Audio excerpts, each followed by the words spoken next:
आप जैसा कोई मेरी जिंदगी में आए तो बात बन जाए। इसको दीवानी आहा। एक ऐसी लड़की जिसने अपनी आवाज से इतिहास रच दिया, एक ऐसी गायिका जिसकी आवाज ने सरहदें लांघ दी, जिसने भारत और पाकिस्तान के दिलों को एक साथ धड़काया। लेकिन बदकिस्मती ऐसी कि वो लड़की अपने ही घर की चार दीवारी में घुट घुट कर मर गई। हम बात कर रहे हैं पाकिस्तान की मशहूर गायिका नाजिया हसन की, जिन्हें साउथ एशिया की क्वीन ऑफ पॉप भी कहा जाता था। लेकिन ये शोहरत ये सब बेकार साबित हुई जब उनका सबसे करीबी ही उनकी मौत की वजह बन गया। नाजिया का जन्म 3 अप्रैल 1965 को पाकिस्तान के कराची शहर में हुआ था। बचपन से ही उनकी आवाज में एक जादू था। जब वो महज 14 साल की थी तब मशहूर संगीतकार बिद्दू ने उन्हें एक मौका दिया।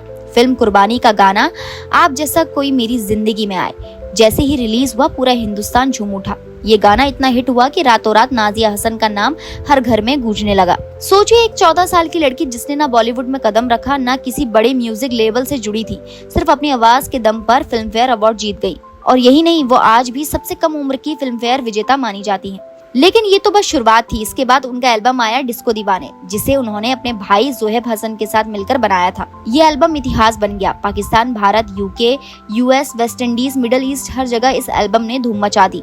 14 देशों में टॉप म्यूजिक पर यह एल्बम पहुंचा और 65 मिलियन से ज्यादा कॉपियां बिकी। नाजिया सिर्फ गायिका नहीं रही, वो एक ग्लोबल आइकन बन चुकी थी। इसके बाद उन्होंने एक से बढ़कर एक एल्बम निकाली, जैसे कि बूम बूम, यंग तरंग, हॉटलाइन। हर एल्बम के साथ उनकी शोहरत बढ़ती गई।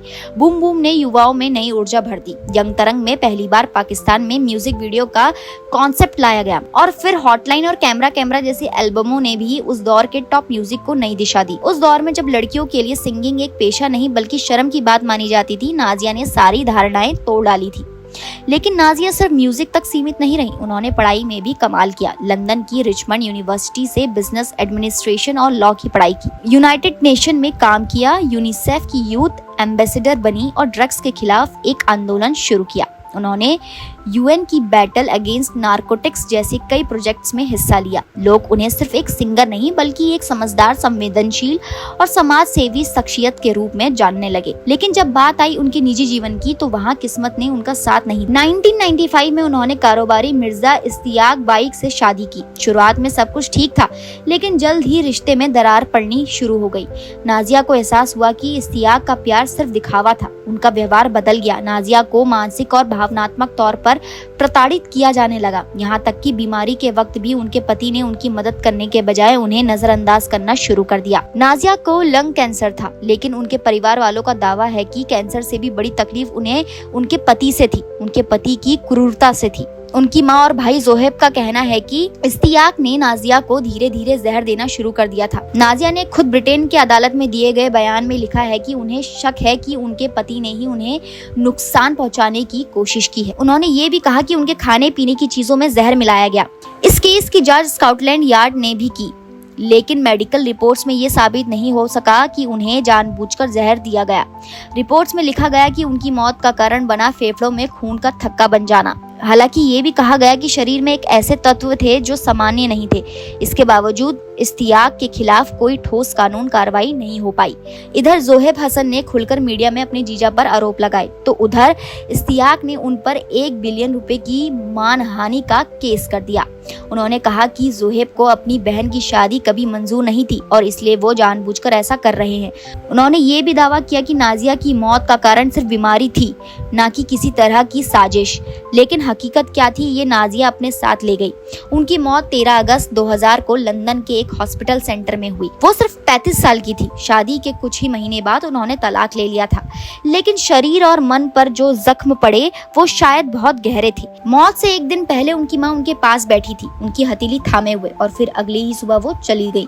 नाजिया की मौत के बाद पाकिस्तान और भारत दोनों में शोक की लहर दौड़ गई। कोई यकीन नहीं कर पा रहा था कि इतनी जिंदा दिल, इतनी टैलेंटेड लड़की इतनी जल्दी कैसे दुनिया को अलविदा कह सकती है। उनके गाने आज भी युवाओं को थिरकने पर मजबूर कर देते हैं। आप जैसा कोई नहीं, डिस्को दीवाने, बूम बूम, दम दम दे दे जैसे गाने आज भी नए रिमिक्स में चलते हैं। लेकिन जो जादू नाजिया की आवाज में था वो कोई नहीं दोहरा सकता। उनकी मौत के बाद भी उनके जीवन से जुड़ी राज और विवाद खत्म नहीं हुए। कुछ लोगों का मानना है कि उन्हें इंसाफ नहीं मिला, कुछ कहते हैं कि ये सब अफवाहें हैं, लेकिन एक बात तो तय है, नाजिया हसन एक ऐसी शख्सियत थी जिन्होंने न सिर्फ म्यूजिक की दुनिया को बदला बल्कि अपनी पहचान खुद गढ़ी। उन्होंने साबित कर दिया कि एक औरत सिर्फ किसी की पत्नी या बेटी नहीं होती, वो एक आइकन भी हो सकती है, एक रोल मॉडल, एक क्रांतिकारी भी हो सकती है। आज जब हम नाजिया हसन को याद करते हैं तो सिर्फ एक गायिका के तौर पे नहीं बल्कि एक ऐसी लड़की के तौर पर याद करते हैं जिसने शोहरत के शिखर पर पहुंचकर भी खुद को जमीन से जोड़े रखा, जो दूसरों के लिए जीती रही, जो बच्चों के लिए काम करती रही और जो अपने दर्द को दुनिया से छुपाकर हमेशा मुस्कुराती रही। उनका जीवन जितना रंगीन था उतना ही रहस्यमय और दुखद भी।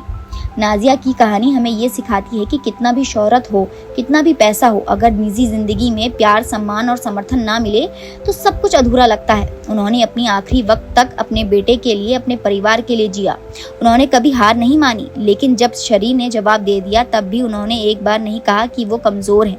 नाजिया आज हमारे बीच नहीं है, लेकिन उनकी आवाज, उनका संघर्ष, उनकी मुस्कान हमेशा के लिए हमारे यादों में जिंदा है। उनका जाना एक नुकसान था न सिर्फ संगीत प्रेमियों के लिए बल्कि उन सभी लड़कियों के लिए जो अपने सपनों को पूरा करने की चाहत रखती हैं। नाजिया ने एक रास्ता दिखाया कि चाहे कितनी भी मुश्किलें हों, अगर इरादे मजबूत हों और दिल सच्चा हो तो कुछ भी नामुमकिन नहीं। नाजिया हसन आज भी हमारे लिए सिर्फ एक नाम नहीं, एक प्रेरणा है, एक इतिहास, एक आवाज है जो कभी नहीं रुकेगी, कभी नहीं थमेगी और शायद यही उनकी सबसे बड़ी जीत है। तो दोस्तों आज के लिए इतना ही। उम्मीद करती हूँ आपको ये वीडियो पसंद आया होगा। अगर आपको ये वीडियो पसंद आया तो इसे लाइक कीजिए और हमारे चैनल को सब्सक्राइब करना ना भूलें।